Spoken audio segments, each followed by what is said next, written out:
All right, so I have clicked to start the broadcast, but then on YouTube, it says it's still offline. Let me see. I've got us as being live.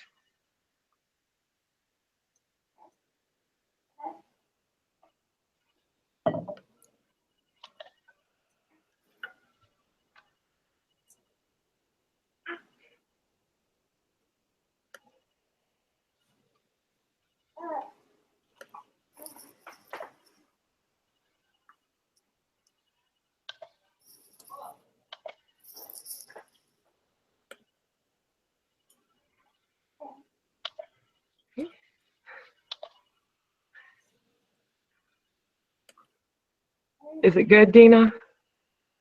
I'm not sure.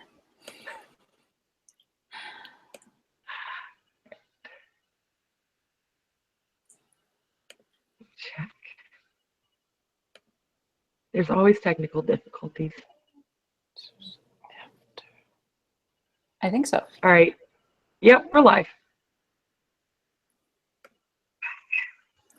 All right, so hello and welcome to our second Women Coach Educators live Hangouts. Our topic today is balancing family life and coaching. I am your host, Deana Waintraub Stafford, and I am joined by our guests, Sue Ryan and Sam Snow.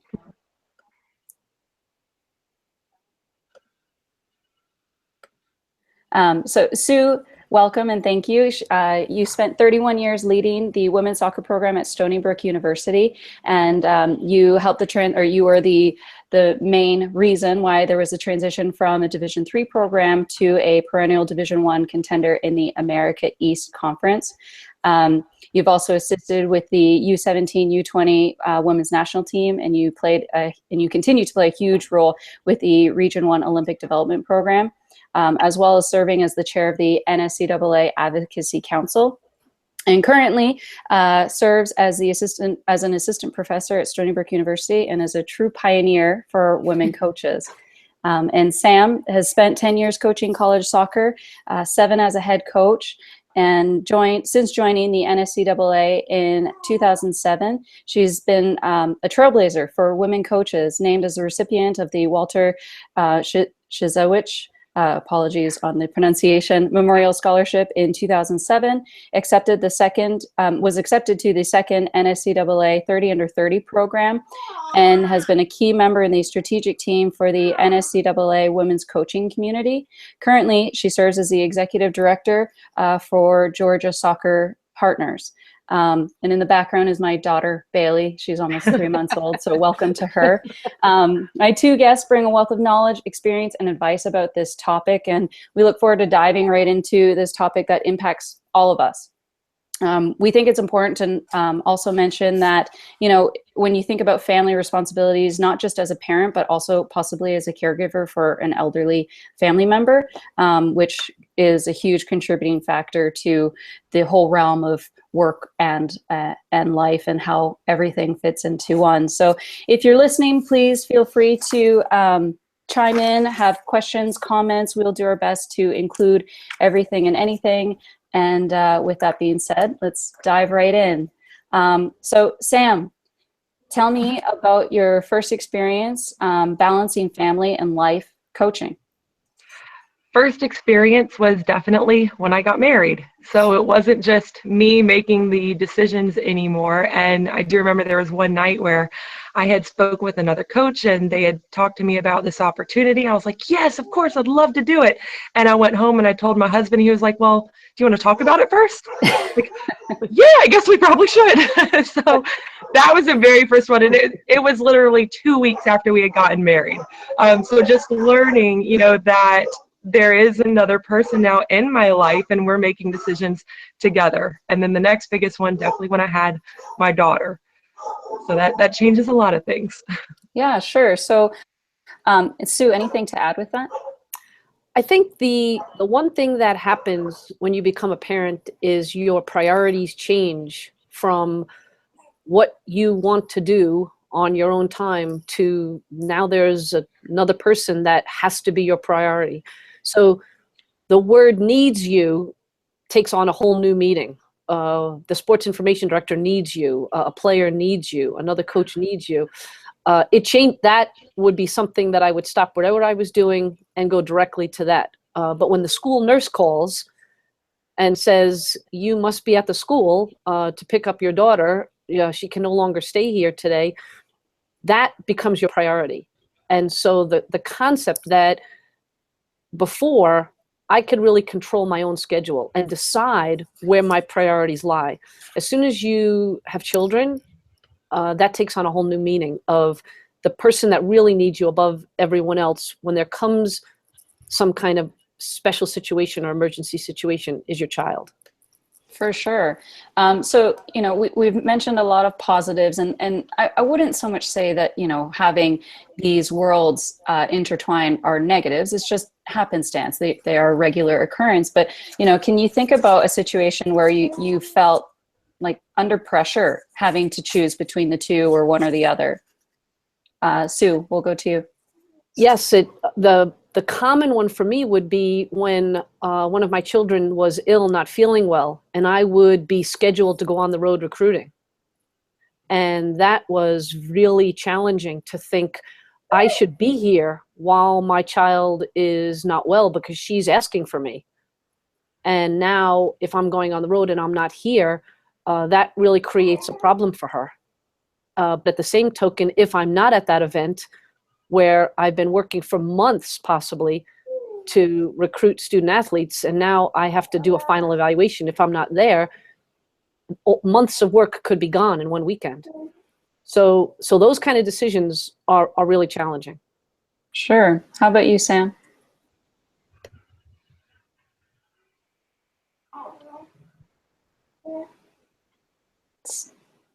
Sam, did you hear me? Oh, no, I did not. Sorry, mine froze. That's all right. So I had asked Sue to talk about an occurrence that she experienced where, there was that pressure to make a decision and essentially a divide between the two, having to choose whether work over family or family over work, and how that made her feel. Oh, yeah, definitely. And I heard the bit about recruiting, but I didn't hear your ending bit there, Sue. Sorry. I'd have to say the same, though. When I first had she's only 3 right now, so we're still going through a lot of like these sicknesses and everything. But when I first had her, she was only 3 weeks old when we were on a road trip, 7 hours away, and it was a full weekend. And I really, that was probably one of my toughest weekends. And it was great because my in-laws came to help my husband with Reagan, and I really felt torn. The whole time we're on the field and we're at the games, we're training, we're preparing. Every time I was with the team, everything was good. But as soon as I got back to my hotel room, and I collapsed on the bed, and first I slept because I was tired, but then I felt guilty because, oh my gosh, here I am, I'm by myself, I'm sleeping, I'm catching up, but I should be home with my 3-week-old. And it definitely that stuff. And then now too, with her having special needs, I think just that situation alone has helped me realize, look, my daughter comes first no matter what. So if there's something that she needs it. She has got to come first. So I have no issues now or feeling guilty if I've got to leave to go with something with Reagan. Look, everyone else has kids, and if you don't, you'll learn one day. So I don't feel guilty anymore. Yeah, and you shouldn't. Which is a really great segue into the next question. So Sue, as a woman, do you feel increased pressure or expectation to demonstrate the ability and the proficiency to balance both your family and your work commitments? I don't think it's an increased pressure as a woman. I think it's a part of being a coach. I think most coaches would be very driven individuals, very passionate individuals. And I think much of what we like to do is do as well as we can in every category of what we do. And I think that's the piece that becomes the challenge, because there are times that as you are ascending the ladder as a coach, things have to fall to you and your decisions and your eye and your training. And that's more or less how you make the name for yourself and how you move forward. what you have to learn is once you become a parent, if you don't understand how to delegate and understand how now, there has to be a backup for every time frame and everything that I do in order to do both successfully. So I think the one piece of recommendation that I would give to new parents or parents whose children are getting older is you have to make a change in, just like how you change your training schedules. If you have a senior laden team versus a freshman laden team, you have to change what you've done in the past to what you're doing now. It can't be the same old, same old. There has to be an adjustment to how you view things. Sure, that's a great point. Sam, anything to add on that? When I first had Reagan, and I really wanted my team to see that just because, you know, I'm now a mother doesn't mean that I have to leave everything for my job, you know, that you can do both. So it was important to me, at least while I was able to, you know, bring Reagan into the office, and the girls loved seeing her. I never would bring her to practice or anything, but we'd have practice. I'd go pick Reagan up, and then I'd bring her back out to the field because some of the girls would be doing extra stuff, or we'd be doing our little kids clinics. So that there was extra pressure, but just I really wanted my players to see, yes, you can have a family, you can work, you can do exactly what you want to do. So that, to me, I guess I did just a little put a, you know, some pressure on myself, but nothing external. It was just I really wanted my girls to see this. No, that's fantastic. And, you know, all of these are leading really nicely into the next question. And so, Sam, back to you in that, in these examples that you're providing to your female student athletes about, you know, bringing your daughter around, do you feel that you should provide these positive examples of balancing family and work to the young female or male student athletes that you work with, or even male or female coaches? Oh yeah, absolutely. And just because, you know, you have children now, or you are a caregiver for a parent, unless you want that to be full time, you don't have to give up the other things you're doing. Yes, there will be sacrifices, but I can still work full time. I can still take care of Reagan. And it also just goes to show the importance Sue mentioned earlier about delegating things out, not just in work, but also in family life. For a little bit, I wanted to do everything with Reagan, and didn't really give so much my husband much of a lead or a role there. And then when he finally said, you know, hey, you know, I can do this, let me do this a little bit more. So it was also learning to, I guess, delegate the parenting. You know, I didn't have to control everything with that. And now with, again, Reagan and her special needs, you know, we've enlisted the help of a lot of family members. My parents are helping out now, and I've got aunts and uncles that are helping with some of the therapies and things that Reagan needs. So it's good for us, and it's also good for Reagan as well, because now she's growing up and seeing, you know, it's not just mommy and daddy, it's I've got all this family too that's support. And, you know, others will see that too. It doesn't just have to be you alone doing everything.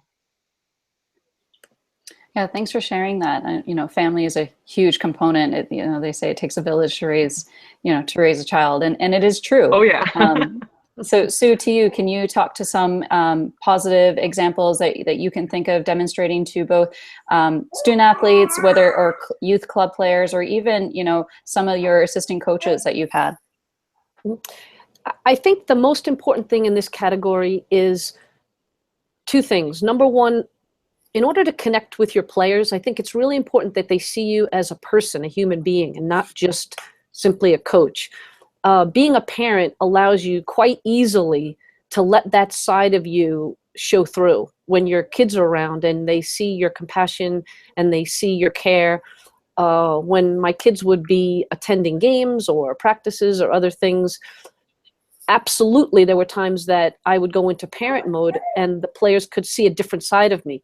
And I feel that's a really important aspect to connecting, so that your players don't solely look at you as a coach who has no other life. It's similar to one day I was walking in the mall and two of my players came upon me and said, "What are you doing here?" And I said, "I'm buying clothes." And it was a shock to them. That, what would I be doing in the mall? And so I think that there are times that young people can see that side and not see the other side of you. And I think you actually can connect really well with your players by showing them different sides of you. The other example I would give is helping the players to understand that this is something that they should try to achieve in their life. If they put too much into everything, into whatever it might be, only soccer, only their academics, and they're not well-rounded, and something doesn't work out in that category, it's really challenging for them. But if they're well-rounded in their life, it helps them to achieve more success all the way around. So I think that in itself, helping the players to understand, there were many times, we talked earlier about what some maybe difficulties were. There were many times on a Thursday I'd have a hard game or something that was really upsetting to me. And before my children, I would go home and stew from Thursday to Sunday until Monday practice again. Well, with kids, you don't have that time. and that's actually a great thing. They could care less whether I won, who scored, who didn't score. When I got home on Thursday night, I had to go into the role of being a parent, and that really helps you as a coach to be grounded. And I think that's a super positive example that you set to your players. They would ask me, "Coach, did you go immediately home and do the film, cut it so we could see it tomorrow?" No, I actually had to do something else. So I think that's a positive thing for young people to see. Yeah, see it and be it, right? I think that's a huge component for working with such moldable minds. They have a goal and ambition, but without seeing an example of it, and a positive example at that, it's difficult to know whether or not it's even possible. So you've both talked about delegating, and a little bit on how leadership style needs to include a few entities with reference to delegating and understanding, kind of prioritizing. So can you talk to how your leadership has changed either as a professional or as a parent? Sue, we'll go to you. Sure. I think the most important thing is to partner with people that you're working with, so that, again, if when my younger self, I would want to, quote, control everything so that I was doing absolutely everything. And then I would delegate the lesser activities or the lesser wanted activities to assistant coaches. And as you become a parent, you realize you cannot do all those things. And the outcome of that was very interesting, that I actually became more productive because people who I was hiring were operating at a much higher level because they, in fact, could do more. And their skills were complementing mine, and they were more talented in some of those areas.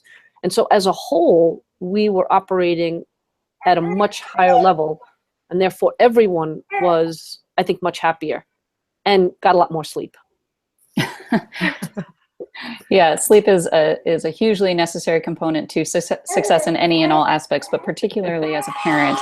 Sam, anything to add with that?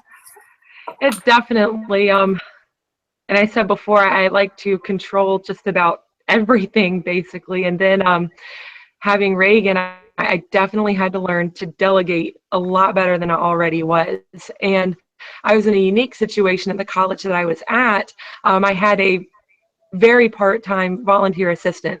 So there wasn't a whole I could really delegate to her, but I created a leadership team with seniors that I had on the team and gave them more ownership, gave them some more responsibilities as far as, warming the team up, trying to get things together off the field with the team bonding things, and also got their opinion on, some of the things that they did certain days, or just giving them that little bit of ownership. Help them, where the rest of the team then seemed to care a little bit more as well. It really got the seniors excited and involved, and it got a lot of stress off of me as well, not having to worry about all these little things anymore. So if, the freshmen were out past curfew, then, my senior leaders took care of it. I wasn't stressing about that anymore. If it was midnight and I was awake, it was because I was awake with Reagan, not worried over. So that helped. And then now with the position I'm at now, at the soccer club, I've got directors of coaching and facility managers that I work with. So definitely it was a good learning experience coming into this. So now that I'm here and I have all, it's okay, here's what you've got, here's what you've got, here's what you've got, and I've got this, and we're all good, and it's working a lot better. So good. And again, a necessary skill to learn, delegating and understanding, you know, people do have competencies, and you need to lean on, you know, the support systems that you have.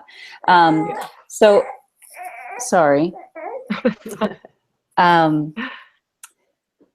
So Sam, to you, do you feel that any of your personal or professional endeavors have taken a bit of a back seat since becoming a parent? Definitely. When I had first started coaching, when I jumped into college right away, and I had envisioned being a college coach for, you know, years, many, many years. That's what I wanted to do. And even when Reagan was still younger, the first, you know, 2 years of her life, I still, you know, envisioned myself being a college coach, just looking for other options, because the situation where I was just couldn't work, you know, being a parent. And so I still, up until May of this year, I was still looking at, you know, other college opportunities. And then when it just became apparent that, you know, with Reagan, I couldn't be on the road like this, we couldn't continue with the therapy that she needs, and me living that college lifestyle. So I completely, you know, walked away from that. And, you know, I'm in the club side now, and I don't regret it at all. People have asked if I miss college, and I really thought I would, but I don't. I'm home. I'm in my bed every night. I get to see Reagan every night. If there's a therapy that my husband can't take her to, or my parents can't take her to, then, you know, I can take Reagan to it. And we rotate. Well, I quit that job, and I came up here. I actually moved back home. So, you know, my husband's got Reagan on one day, my mom's got her the next, I've got her the next, my aunt takes her the next. But either way, even if I'm not seeing her during the day, I'm home every night with her, and I get to wake up every morning with her. So that definitely was a huge change, going from the college to the club. But I mean, it's totally worth it. Thriving, and we're happy, and yeah, it's great. That is great. So Sue, if you can think about some of the times that you felt that either personal or professional have taken a back seat, and whether or not you've seen it as a sacrifice.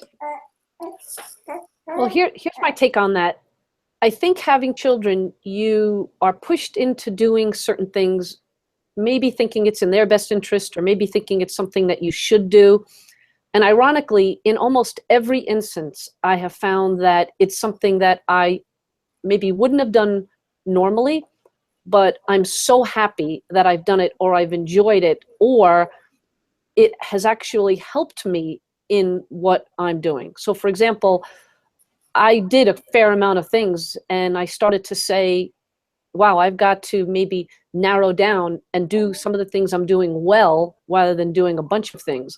That's probably something I should have done before kids, but I was pushed into that, and it was a really good decision to do it. Then I started coaching U7 soccer, and I purposely listed myself as the assistant coach for both teams, because I thought it was better for my children not to be in charge all the time, in home and on the field. So now I'm coaching both their teams, again, a boys and a girls team. And I don't know that I would have done that. I don't know that I would have gone to the local club and said, I want to volunteer all my weekends to coach these age groups. And yet, having had that experience now, work that I'm doing with the Advocacy Council, with the youth game, is immeasurably affected for the positive because of my experiences working with the youth on the fields here in New York. And again, that's probably something I should have thought of. Well, if I'm going to work with youth coaches, maybe I've got to work with all levels of youth coaches and players and teams. So again, I think it's something that you say, wow, if you work at high levels, maybe the perception is if I work at a lower level or a younger level, it's not as positive. It's a step back. Actually, my personal feeling is our best coaches have to be working with our youngest players. not the opposite. Mm-hmm. And, you know, so I think it's really important for people to understand that your kids might put you in a situation to have to make some decisions, but in the end, those decisions could be better for you than the decisions you were making before. Sure.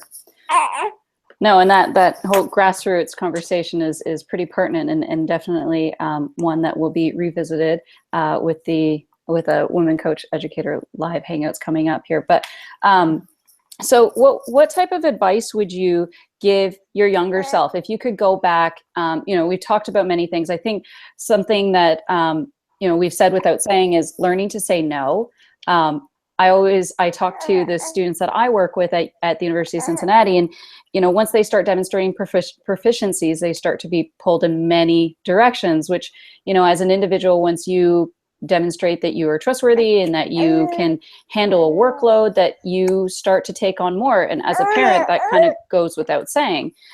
So can you think of some advice you give your younger self? And also think about advice that you would give your younger male, female employees that are, or even colleagues that are thinking about starting a family. What type of skills, strategies could they start implementing to see some success earlier? Sue, we'll start with you. Sure. I think the most important message is there is a path for you if you want to have a family life, if you want to have children, and you want to be in the coaching profession. All you had to do was watch the NCAA College Cup for Division I women, and you see an example of that. So I think the most important thing is not to look and say, well, this group over here, people had trouble, or this group over here had this. I think you've got to determine your own path. And I'm not sure that you can copy or follow someone else's path. I think it's a category of sitting down with whoever you're co-parenting with, and sitting down with extended family members, and then hiring the correct assistants. And then from there, you determine what are things that are going to work for you. And my experience has been each person who has done this has been able to handle his or her way down the path that they've chosen. I think the biggest issue is not pre-selecting the path, thinking that it's going to be same old, or thinking because I have children, I'm not going to be as successful. I just don't believe that. I believe that it actually enhances your life. It actually enhances what you do professionally. Because again, it grounds you. It makes you a more well-rounded person for your student athletes. And I think it's something that is really beneficial for everyone. But my suggestion to my younger self would have been, begin that plan earlier. I kind of came upon my plan as an emergency response to what was happening in my life. And I wished I would have planned it out a little earlier at the beginning. Yeah, I definitely think that's a valid point. Sam, anything to add to that? Well, definitely to echo what Sue had said about just planning, and but then also being flexible to that plan. To tell myself some advice, though, my younger self, and some of these younger coaches, just, you can get over these things. You know, it's not that big of a deal. I would make myself so sick over games, you know, that it didn't turn out the way that we wanted or I wanted. And I would go home, I would brood, and I would be in a bad mood until going back into the office the next day, or I felt like I would have to go home and watch film or, you know, figure it out. And you don't have to do that. I mean, go home and actually enjoy your family, because to them, I mean, the game about it because you care about it, but they just want to spend time with you. They want to be with you, happy, not brooding you. And I know the grand scheme of things, and family is the most important thing. Soccer is just part of it, or whatever your job is just part of your life. And job, work, employment will always be there if you want it and work for it. But your family, I mean, that is the most important thing.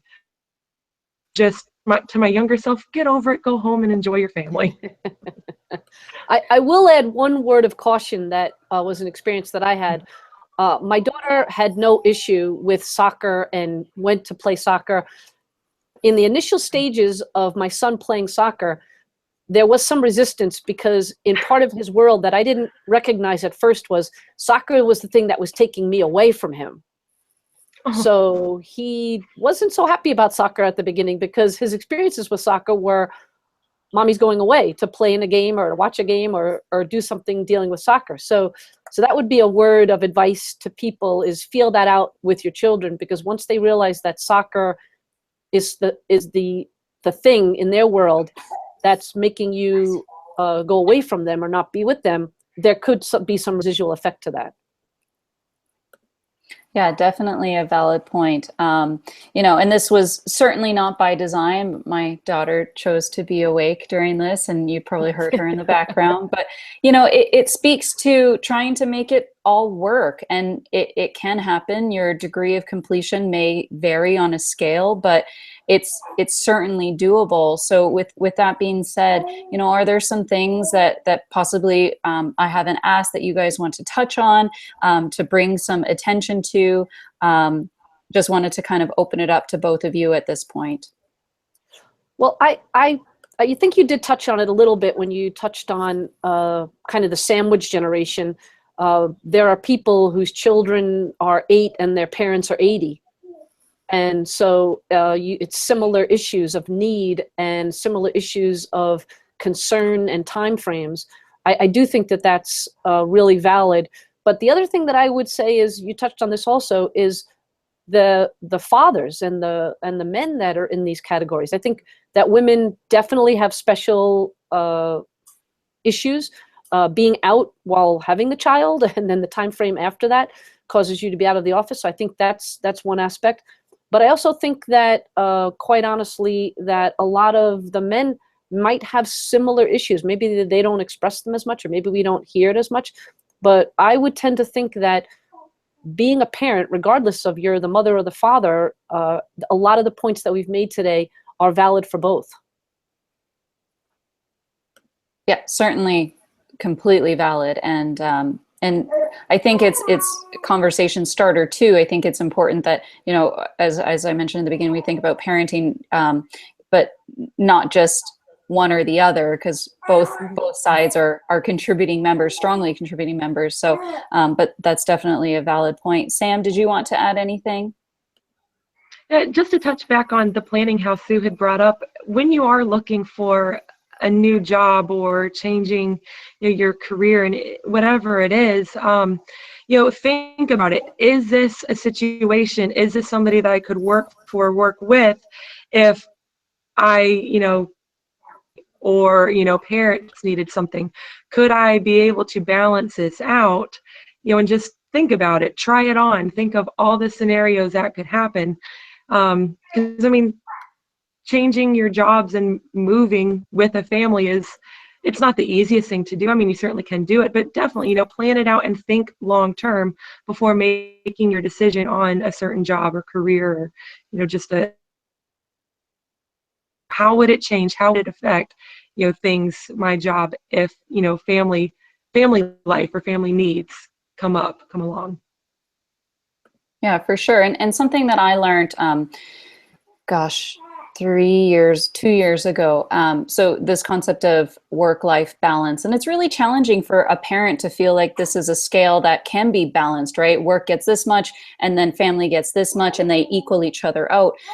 They kind of live, as I'm experiencing, in coexistence, right? So what I learned was work-life harmony, in that they have to work together, and you figure out how that happens. So that's something that really resonated with me, and I'd like to share, just because I think it's easier for us to think about our responsibilities as this big pie, and that they all work and live together as the ingredients of a pie, and that they're not separate entities. Because there are times that I've brought my daughter to the office, as you've brought your children in separate entities to either practice or a game, and you figure out how to make it work because they should coexist. And I think it's important that colleagues and whomever you coach at whether the youth level or college level see you operating as both a professional and a parent, because that's who you are as an individual. You don't just wear one hat, take it off, put the other hat on, and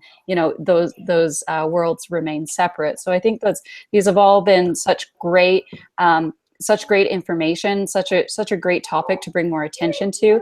And I've really appreciated hearing your stories and being able to share with you. So with that being said, I think this was a really great live Hangouts, and we'll wrap things up if that's okay with both of you. Just to our viewers, the next live Hangouts is January 18th, 1 p.m. Eastern. The topic is recruiting earlier and earlier, and it's being hosted by Courtney Sermons, who's the assistant soccer coach at Rice University. And her guests are Laura Jackson and Sarah Brady. So again, thank you both, Sam and Sue, for taking this time, and wishing you both and our viewers happy holidays and healthy ring into 2017. Thank you very much. Thank you. All right, take care.